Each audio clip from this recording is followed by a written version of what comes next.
Halo, salam akademia. Kembali bersama saya di channel YouTube Christian Wiradendi. Pada hari ini kita akan belajar mengenai bagaimana teknik dalam menghindari plagiat menggunakan parafrase. Parafrase yaitu bagaimana kita membentuk suatu kalimat dengan bentuk tuturan yang berbeda, cara penyampaiannya berbeda, bahasa penyampaiannya berbeda, tetapi makna tuturan tetap sama, substansi tidak berubah. Hal ini pastinya membutuhkan skill dan teknik serta tata bahasa untuk membantu bagaimana kita tetap dalam makna yang sama walaupun bentuk tuturannya berbeda. Nah, di sini parafrase bermanfaat mengungkapkan makna tanpa harus mengurangi jumlah kata-kata aslinya. Sebagai contoh, bukti hilangnya suatu peradaban kerajaan Majapahit dapat ditemukan di sekitar wilayah Museum Majapahit. Parafrasenya, sisa-sisa peninggalan masyarakat kuno Kerajaan Majapahit dapat ditelusuri di lingkungan Museum Majapahit. Dari sini kita bisa mengambil kesimpulan bahwasannya ada beberapa poin inti di mana bukti kemudian sisa-sisa peninggalan dapat ditelusuri atau dapat ditemukan di sekitar wilayah atau di lingkungan Museum Majapahit. Nah, di sini walaupun tuturannya berbeda, tetapi maknanya sama. Oleh karena itu, parafrase sangat bermanfaat sekali bagi kita di dalam mensitasi atau mendapatkan sumber referensi dari orang lain atau artikel atau penelitian tanpa harus merubah makna tersebut. Hal ini akan dapat membantu kita untuk menghindari plagiasi.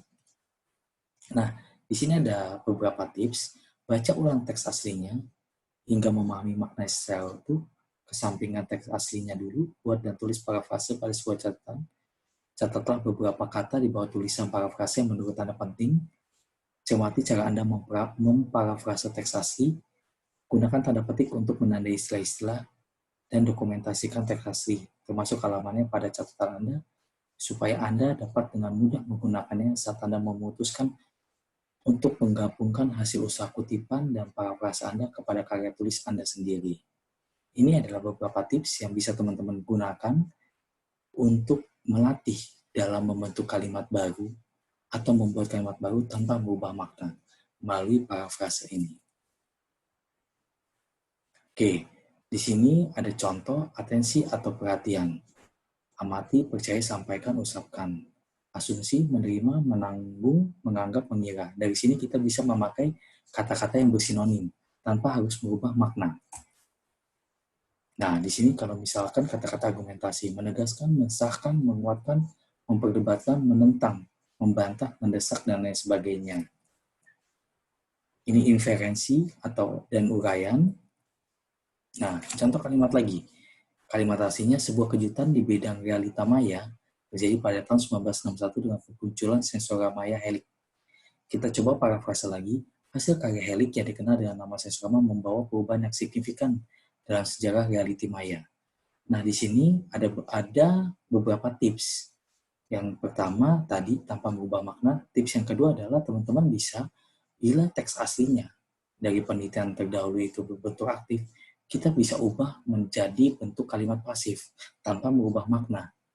Hal itu pastinya akan membantu untuk menghindari plagiarisme dari teman-teman sendiri ketika mengutip kata-kata atau sumber-sumber dari penulisan penelitian orang lain.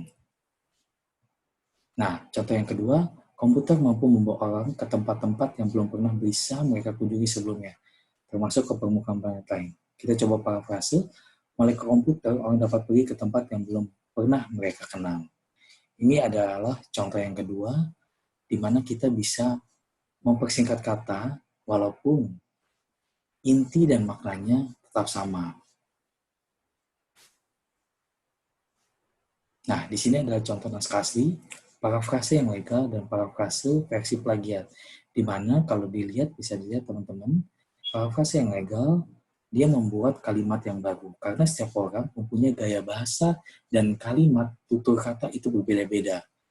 Nah, parafrase versi plagiat biasanya dengan kalimat yang sama, dia hanya mengurangi atau menambahkan kata. itu bisa disebut versi plagiat. So, buat teman-teman, dapat saya himbau ketika kalian mau bikin parafrase, sebaiknya kalian bisa membuat kata-kata kalian sendiri atau kalimat dengan gaya bahasa sendiri tanpa mengubah arti dan makna tersebut.